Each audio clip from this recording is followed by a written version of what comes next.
নমস্কার বন্ধুরা। গত 40 বছর ধরে ইরান কিভাবে প্রস্তুতি নিয়েছে দেখুন।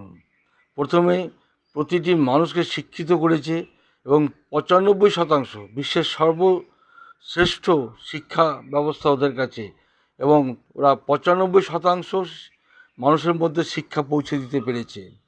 আর তারপরে বিজ্ঞানের উপরে বেশি জোর দিয়েছে, সায়েন্সের উপরে। চিন্তা করুন। আর তারপরে মিসাইল এবং ড্রোন, এই টেকনোলজিতে আজকে আমাদের ইরান অনেক দূর পৌঁছে গেছে। ড্রোন টেকনোলজি তো টেকনোলজি একাই ইরানের হাতেই রয়েছে, এবং সর্বোৎকৃষ্ট মানের টেকনোলজি, ড্রোনের উৎকৃষ্ট মানের টেকনোলজি ইরানের কাছেই আছে, যেটা রাশিয়া নিয়েছে এবং চীন নিয়েছে। আর আমাদের ভারতবাসীর দুর্ভাগ্য যে আমাদের সেই টেকনোলজি নিতে পারিনি।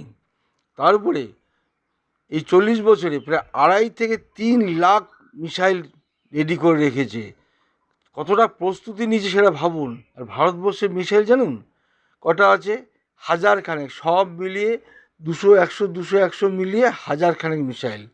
মানে দুদিনও টিকতে পারবে না যদি সত্যি সত্যি কোনো বৃহৎ শক্তির সাথে, চীন, রাশিয়া বা ইরানের সাথে যদি যুদ্ধ লাগে ভারতের, বা আমেরিকা যদি ভারতে অ্যাটাক করে, তাহলে 2 দিন না, একদিনও টিকতে পারবে না ভারতবাসী। এমন অবস্থায় করে নিয়ে এসেছে আমাদের এই মোদি সরকার। নমস্কার।